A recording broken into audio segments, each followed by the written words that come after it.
Hello बच्चों, कैसे हैं आप सब? आप सब अच्छे होंगे। तो आज मैं जो आपको बात बताने जा रहा हूँ, जैसा कि कल हमने मेरी सुनो अपनी कहो झरोखा के प्रथम अध्याय में नंदिनी के बारे में पढ़ा और उसके कुछ क्वेश्चन भी आपने करे थे। आज मैं उसी अध्याय का एक दूसरा बच्चा जिसका नाम है अहमद खान। जैसा कि नाम से ही पता चल रहा है कि अहमद खान मुस्लिम जाति का बच्चा है। माँ बाप को अब्बू अम्मी के नाम से बुलाते हैं। ये एक बच्चा मजदूर का बच्चा है जो खेती बाड़ी में मजदूरी का काम करते हैं। अहमद का गांव कोसी नदी के किनारे पर बसा हुआ है, जहाँ अक्सर बाढ़ आती रहती है, जिसके कारण बाढ़ आने से खेती बाड़ी का धंधा ठीक से नहीं हो पाता। जब बाढ़ आ जाती है तो खेती का तबाह हो जाती है, तब इन लोगों को काम की खोज के लिए कहीं और जाना पड़ता है। अम्मी अब्बू के माँ बाप यानी कि अहमद खान के दादा दादी गांव में रहते हैं। जब कभी बाढ़ आ जाती है, खेती का धंधा चौपट हो जाता है, तो इनके अम्मी अब्बू को काम की खोज के लिए इधर उधर जाना पड़ता है, गांव छोड़ना पड़ता है और ईंट भट्ठे पर भी ये काम करते हैं।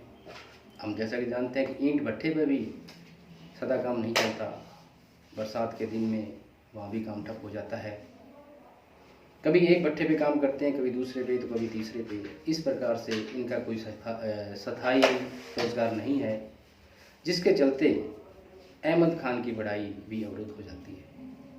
स्कूल बार बार बदलना पड़ता है, बार बार दोस्त नए आते हैं, बार बार नया नया माहौल देखने को मिलता है, नए नए गांव में रहना पड़ता है। कई बार तो गांव के बहुत दूर स्कूल होते हैं, जहाँ पे पहुँचना भी दुर्गम हो जाता है। बरसात के दिनों में जैसा कि ईंट भट्ठों पर ईंट की पथाई का काम रुक जाता है, तो फिर से इन्हें कुछ और रोज़गार ढूंढने के लिए उधर जाना पड़ता है। तो कुल मिलाकर के अब्दुल की पढ़ाई बहुत ही मुश्किल दौर से गुजरती है। वो ठीक से पढ़ाई नहीं कर पाता। अहमद खान के दादा दादी जैसा कि गांव में रहते हैं, उन्हें गांव में रहना अच्छा लगता है। अब्दुल खान भी उनके साथ रहना पसंद करता है। गांव में घूमना, खेतों की पगडंडियों पे तोड़ना उसे बहुत ही भाता है।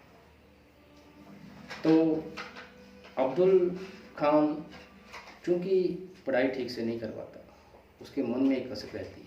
वो चाहता है कि मैं पढ़ूँ लिखूँ, एक बड़ा आदमी बनूँ, और उसके दिल में एक ही कसक उठती है कि जब मैं बड़ा आदमी बनूँगा तो गांव में रोजगार के ज़्यादा से ज़्यादा अवसर तलाशूँगा, ज़्यादा से ज़्यादा सुविधाएं मुहैया करूँगा। क्योंकि उसने इस दौर को देखा है कि बार बार गांव बदलने से, व्यवसाय की खोज में इधर उधर भटकने से बच्चों की पढ़ाई किस तरह से बेकार होती है। तो उसके मन में ये कसक है कि ज़्यादा से ज़्यादा एक सफल इंसान बन करके ज़्यादा से ज़्यादा रोजगार के अवसर गांव में उपलब्ध कराऊं, ताकि बच्चों की पढ़ाई के लिए, रोजगार की तलाश के लिए इधर उधर ना भटकना पड़े। वो एक ही जगह स्थायी तौर से उनको व्यवसाय रोजगार मिले और वो अपना अच्छे से जीवन यापन कर सकें। तो ये अहमद खान की एक कहानी छोटी सी इसी पाठ के अंदर थी। तो अब इससे रिलेटेड कुछ एक प्रश्न आते हैं, जैसे कि कहते हैं कारण बताना है कि बरसात के दिनों में ईंट भट्ठों पर काम क्यों नहीं होता। अहमद खान के मम्मी पापा ईंट भट्ठों पर काम करते हैं, बरसात के दिनों में काम रुक जाता है, ऐसा क्यों होता है, यही हमने बताना है। जैसे कि हम जानते हैं कि बरसात के दिनों में ईंट भट्ठों पर काम रुक जाता है। ईंट कच्ची मिट्टी की बनाई जाती है। अगर बरसात के दिनों में भी ये प्रक्रिया जारी रखी जाए तो निसंदेह वो पानी से गल जाएंगी और वो ठीक से नहीं हो पाएंगी, पक नहीं पाएंगी, अच्छी नहीं बनेंगी, गल जाएंगी। इसीलिए ईंट भट्ठों पर जो है बरसात के दिनों में काम नहीं होता। दूसरा क्वेश्चन एक आता है कि घुमंतु लोग एक जगह पर स्थायी तौर से क्यों नहीं बस पाते। नाम से पता चल रहा है बच्चों, घुमंतु यानी कि घूमने वाले। एक जगह से दूसरी जगह, दूसरी जगह से तीसरी जगह। ऐसा क्यों? सिर्फ और सिर्फ रोज़गार की तलाश के लिए। एक जगह पर काम रुक जाता है तो उनको दूसरी जगह काम की खोज के लिए जाना पड़ता है, वहाँ रुक जाता है तो तीसरी जगह जाना पड़ता है। जैसा कि अहमद खान का गांव कोसी नदी के किनारे है, अक्सर बाढ़ की चपेट में आता रहता है, खेती बाड़ी तबाह हो जाती है, फिर से उनको काम की खोज के लिए नए सिरे से कहीं नई जगह पर जाना पड़ता है। इसी कारण इनका नाम घुमंतू पड़ता है, क्योंकि ये काम की खोज में इधर उधर घूमते ही रहते हैं। अब इसी कड़ी में एक अगला क्वेश्चन और आता है कि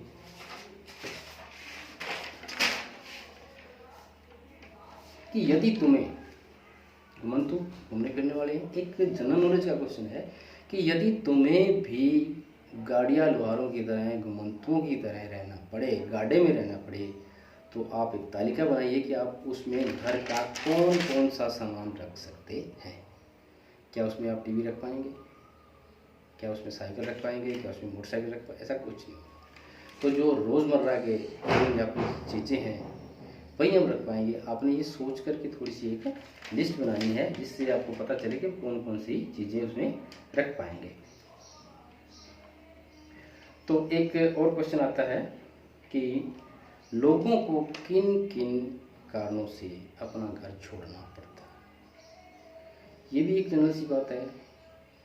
घर छोड़ने के कई कारण हो सकते हैं। पहला कारण, अगर हम सर्विस कर रहे हैं, सरकारी नौकरी कर रहे हैं, हमारा ट्रांसफ़र हो जाता है, तबादला हो जाता है, तो हमें नई जगह पे जाने के लिए, ड्यूटी करने के लिए जाना पड़ता है और हमें घर छोड़ना निश्चित होता है। दूसरी बात आती है कि अगर कभी बाढ़ आ जाती है तो बाढ़ग्रस्त एरिया के जो लोग होते हैं उनको भी अपना बचाव के लिए किसी और जगह पर जाकर बसना पड़ता है। इसी कड़ी में सूखा पड़ जाता है, कई बार हम देखते हैं, तो सूखा पड़ने पर भी हमें रोज़गार की तलाश में या रोजी रोटी कमाने के लिए दूसरी जगह पे जाना, गांव छोड़ना पड़ सकता है। तीसरी बात आ जाती है कि सड़क, कई बार क्या होता है, राजमार्ग होते हैं, हाईवे होते हैं, उनको चौड़ा करने की गवर्नमेंट की स्कीम आ जाती है कि उनको चौड़ा करना है। जब उनको चौड़ा करने की बात आती है तो उसकी जो सर्वे किया जाता है, तो उस सर्वे के अंदर अंदर जो जो गांव या झुग्गी झोंपड़ी बस्तियाँ आती हैं तो उनको वहाँ से हटा दिया जाता है, क्योंकि वहाँ से रोड का निकलना बहुत ही ज़रूरी हो जाता है। तो ये 4-5 बातें हैं जिसके कारण जो है हमें जो है गांव, कई लोगों को गांव छोड़ना पड़ सकता है। तो एक और बात आती है कि एक पीछे से हमने दो इसकी बातें, दो बच्चों की कहानियाँ सुनी पढ़ी थी। कल हमने पढ़ा था नंदिनी के बारे में और आज हम पढ़ रहे हैं अहमद के बारे में। नंदिनी और अहमद खान दोनों का जीवन कितना डिफर है। नंदिनी के पापा सरकारी नौकरी करते हैं और अहमद खान के पापा एक मजदूर हैं। नंदिनी को जगह जगह पर घूमना अच्छा लगता है, क्योंकि उनको जहाँ कहीं भी वो जाते हैं सारी सुविधाएं आसानी से उपलब्ध हो जाती हैं। लेकिन अहमद खान के पक्ष में ऐसा नहीं है, उनको बहुत सारी समस्याओं का सामना करना पड़ता है।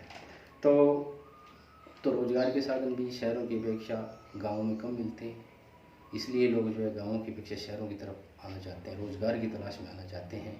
तो ये कुछ एक बातें थी।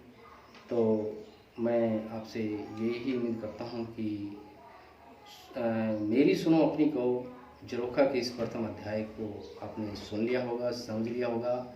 इसके जो अभ्यास के प्रश्न हैं कुछ नंदिनी के जीवन पर आधारित थे और कुछ जो है अहमद खान के जीवन पर आधारित हैं। तो मैं उम्मीद करूँगा कि आपको समझ में आ गया होगा। फिर भी अगर किसी बच्चे को समझ में नहीं आया, कॉल करके मुझसे दोबारा समझ सकता है। धन्यवाद।